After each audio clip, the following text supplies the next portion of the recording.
Desde Génesis hasta Apocalipsis, desde el Edén hasta la Nueva Jerusalén, encontramos en la Biblia principios de vida. Principios de vida, con Héctor Manso. Las verdades inmutables e inspiradoras de las Escrituras para aprender a decidir lo que Dios ordena. Y ahora con ustedes, el tema de hoy.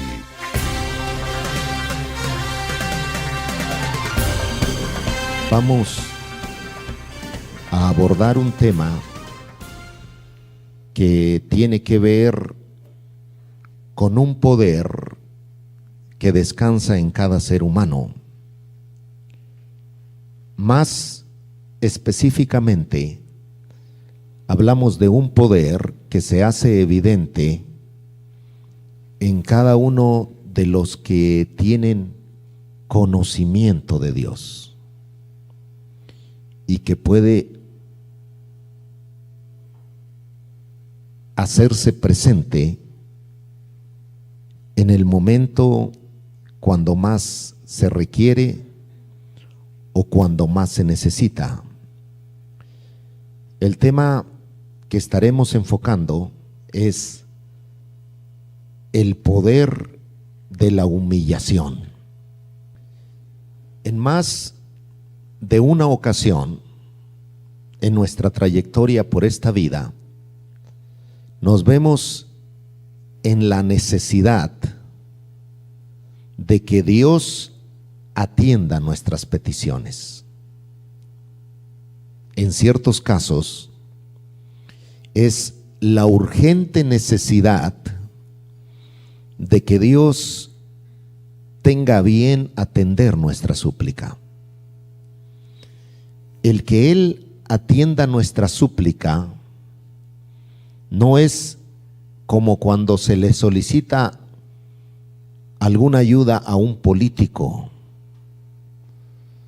El que Dios atienda nuestra súplica significa, representa la garantía de que Dios habrá de obrar en beneficio de la solicitud que hemos elevado ante su presencia, y que como resultado las circunstancias que predominan en el momento y que pueden ser seriamente negativas experimentarán un cambio en su totalidad para bien.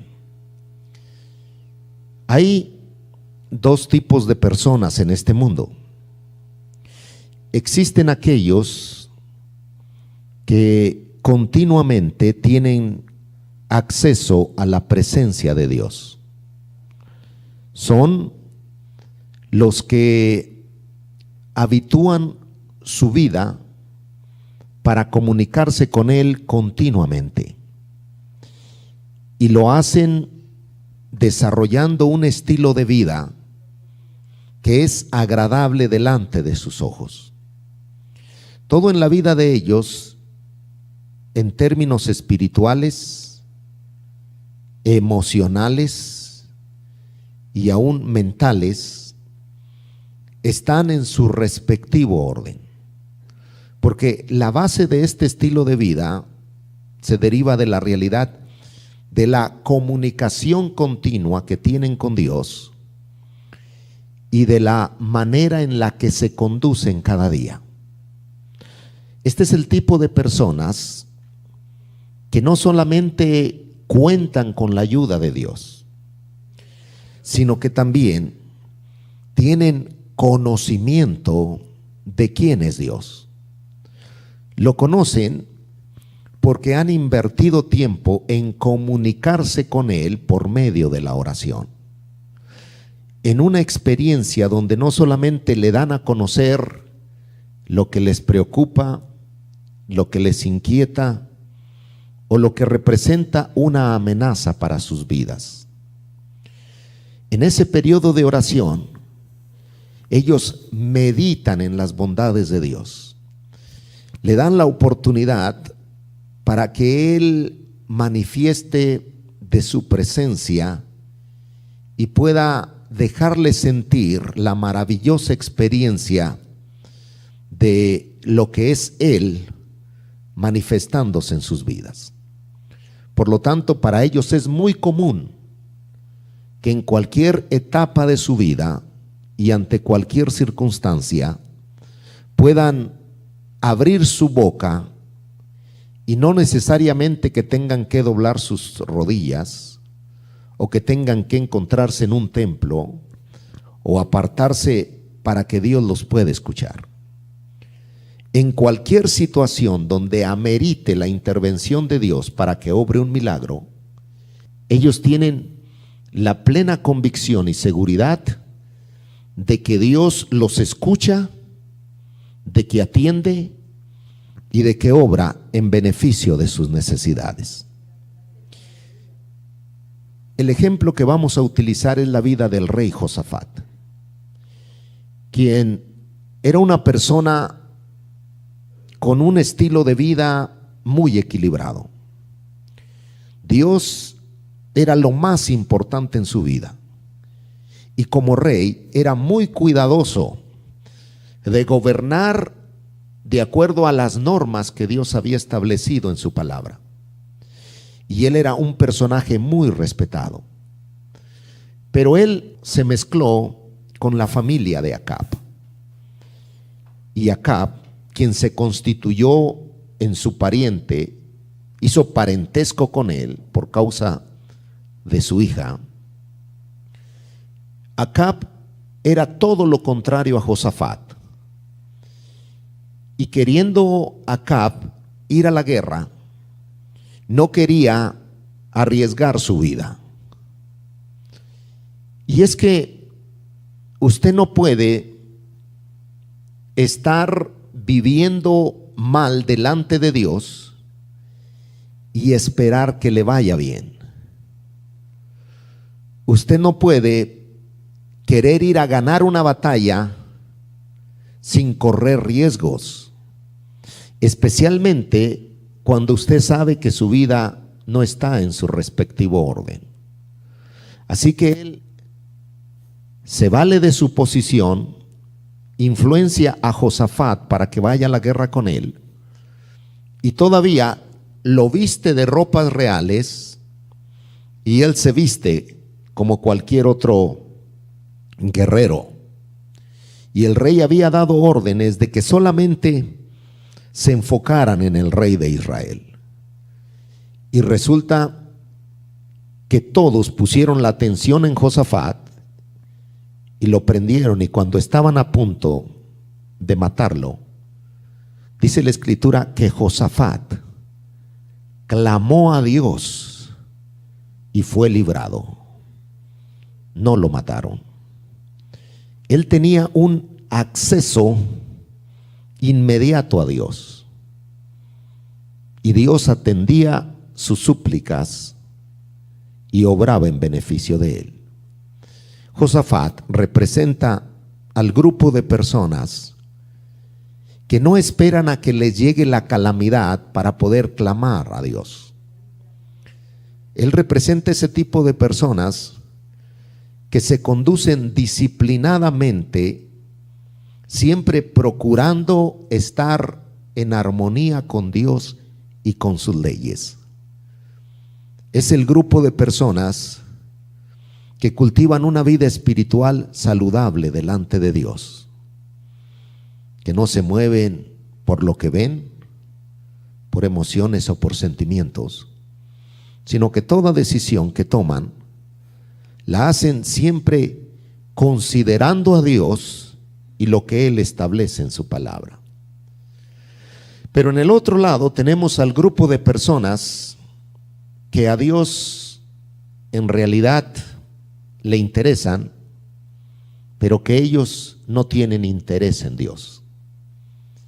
Que Dios vela incluso por el bienestar de ellos, pero que ellos no consideran en lo más mínimo a Dios. Por el contrario, es el tipo de personas que desarrollan estilos de vida pecaminosos, los cuales no solamente se identifican como actos severos y graves delante de Dios, sino que también en ese tipo de procedimiento desafían a Dios y provocan que las circunstancias se compliquen en su existencia y que se vean viviendo experiencias sumamente graves. Y el rey es Manasés, quien se describe en la Escritura como uno de los reyes que sobresale. De hecho, él reinó 55 años. La mayoría de los reyes, lo más que reinaban, eran un total de 40 años. Eso era algo muy común por el simbolismo. Otros reinaban muy poco tiempo, pero Manasés reinó 55 años y en él se cumplió el adagio que dice: hierba mala nunca muere. En el capítulo número 33 del segundo libro de Crónicas se describen los sucesos que se hicieron presentes en la vida de este personaje. Aunque él vivió la gran parte de su vida determinando hacer lo malo, ofendiendo a Dios y promoviendo el mal, él entendía lo que era esta arma tan poderosa relacionada con la humillación. Porque a veces el ser humano se equivoca en su proceder de tal manera que genera muchos males a su vida. Se siente desprovisto de ayuda, se siente considerablemente culpable de los daños y pareciera que ya para él no existe posibilidad alguna de que su vida pueda mejorar. Ahí es donde solamente Dios puede hacer que su vida sea diferente, a través del perdón, de la muestra del interés divino para con la persona y de la restauración que éste necesita. Eso lo vivió Manasés. El capítulo 33, versículo 1, registra su historia. 12 años tenía Manasés cuando comenzó a reinar,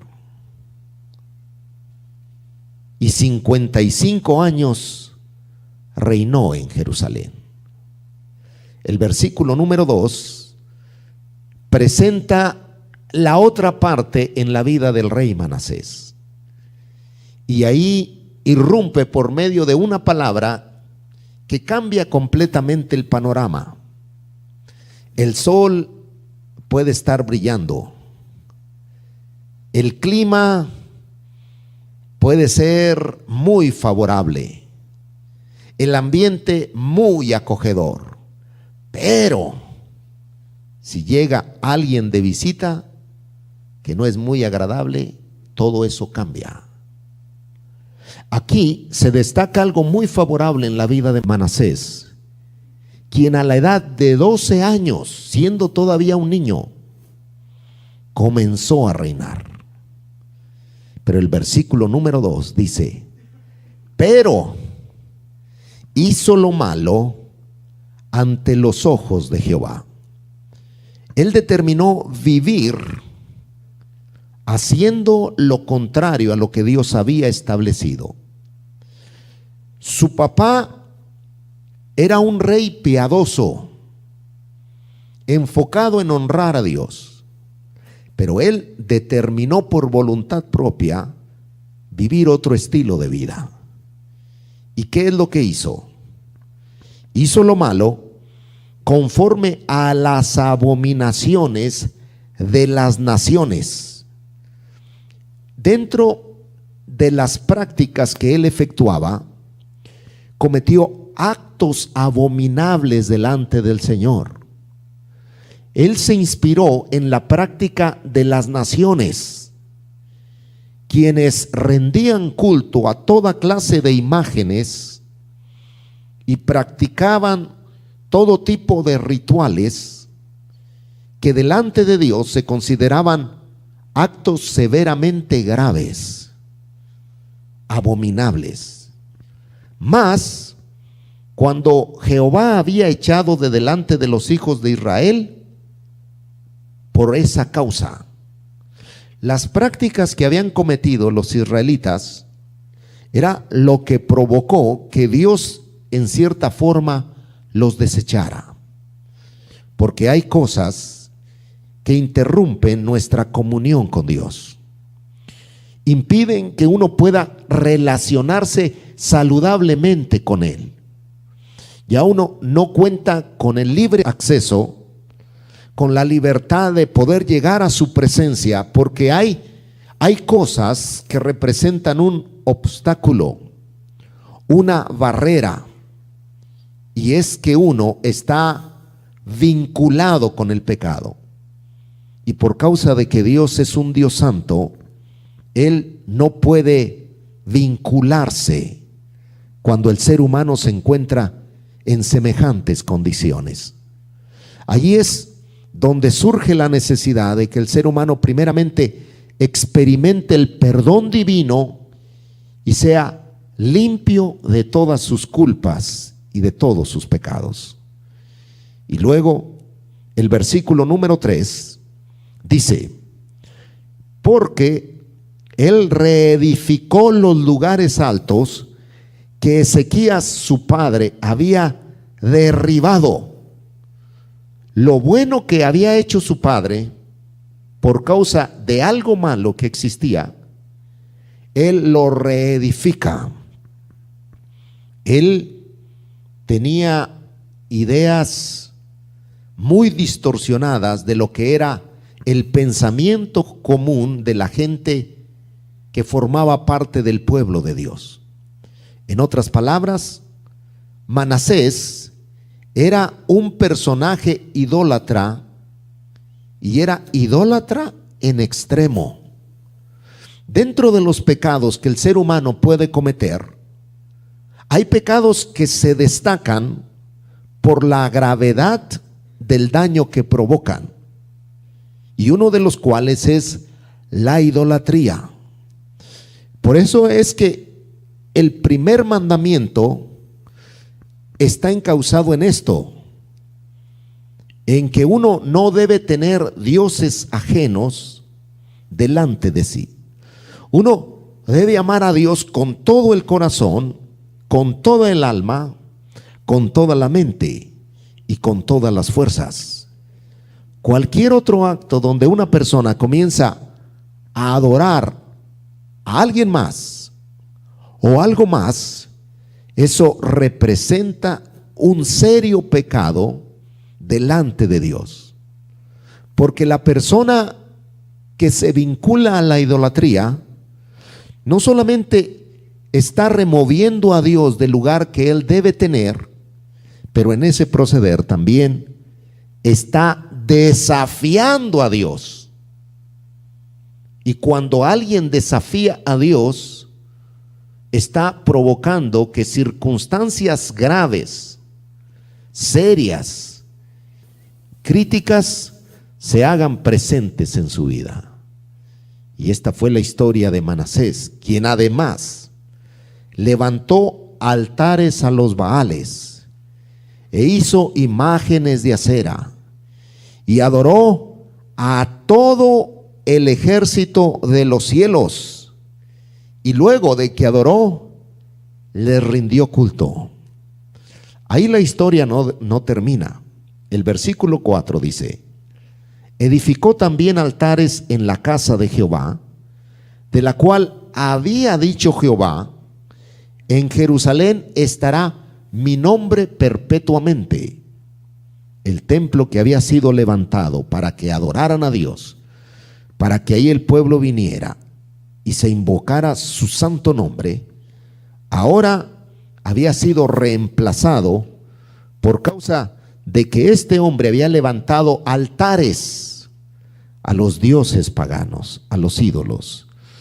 El versículo 5 dice: edificó asimismo altares a todo el ejército de los cielos en los atrios de la casa de Jehová. continúa lo que era este deseo vehemente de querer adorar a los dioses falsos. Y es que es así. El ser humano jamás podrá sentirse satisfecho si no adora al verdadero Dios. Las personas que le rinden culto a cualquier otra cosa que no sea Dios, nunca se sacian, nunca se sienten satisfechos. En cambio, cuando hay alguien que llega al punto de conocer a Dios de una manera personal y lo adora, no solamente en lo que es la asistencia a la iglesia, no cuando asiste a las reuniones, sino cuando logra establecer un estilo de vida agradable delante de sus ojos en todo lo que hace, en la manera en la que se conduce y en la forma que se relaciona con las personas que le rodean. Cuando alguien llega a este nivel en su vida, interiormente se siente bien. No necesita rendir su adoración a alguien más, porque en la medida que adora al verdadero Dios, interiormente se siente bien, se siente bien, se siente satisfecho, se siente con paz, se siente con gozo y con una sensación inexplicable.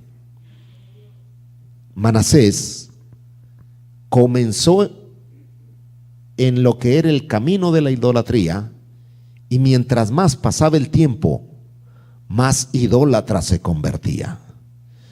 Ahí no termina. El versículo número 6 registra lo siguiente: y pasó sus hijos por fuego en el valle del hijo de Hinnom. Ahora hasta sus hijos, por causa de su fe, que él tenía fe, pero la tenía equivocada, en personas equivocadas, en figuras equivocadas, y en su afán de querer agradarlos, pensando que estaba haciendo lo correcto, pasa a sus hijos por fuego. Y ahí no termina. Observaba los tiempos, miraba en los agüeros, era dado a las adivinaciones y consultaba a adivinos y encantadores. Él era de las personas que en realidad pensaba que los hechiceros, los adivinos, los agoreros eran quien les habría de dar la respuesta para sus inquietudes. Y si bien es cierto que ellos pueden hacer o pueden adivinar o pueden decir determinadas cosas, todos aquellos que se vinculan con este tipo de prácticas están no solamente descartando a Dios de sus vidas, negando la realidad de su existencia, pero también abriendo las puertas para que el enemigo tenga acceso a sus vidas. Esto significa que las personas entran al mundo espiritual, al ocultismo, donde el enemigo siempre tendrá acceso a ellos, porque le abrieron las puertas. Y las manifestaciones de los demonios, percepciones de seres muertos, de cosas que oyen, que ven, son el resultado de que están conectados con lo que son la adivinación, la hechicería, la brujería, queriendo saber acerca de lo que será el día de mañana, lo que habrá de manifestarse. El asunto ahí no termina. La última parte del versículo número 6 dice: se excedió en hacer lo malo ante los ojos de Jehová. No solamente hizo lo malo, pero se excedió. Fue por encima de lo normal, algo no común, menos en la vida de un rey, Un rey que viene con un trasfondo donde a la edad de 12 años había recibido la instrucción de su padre. Pero algo ocurrió. Quizás influencias negativas, gente que lo aconsejó negativamente, o simple y sencillamente él se cerró a querer aceptar que el único Dios que vive, que reina, que gobierna para siempre y que es digno de recibir toda gloria y toda honra, él negó esta verdad y comenzó a buscar en la idolatría al verdadero Dios. Y en la medida que pasaba el tiempo, más y más se involucraba en este tipo de prácticas.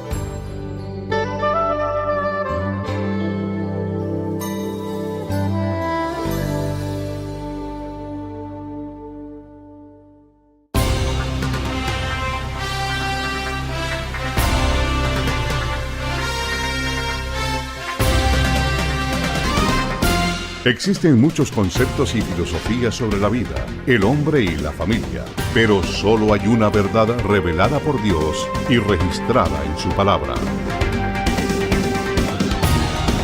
El pastor Héctor Manso le ha entregado Principios de Vida.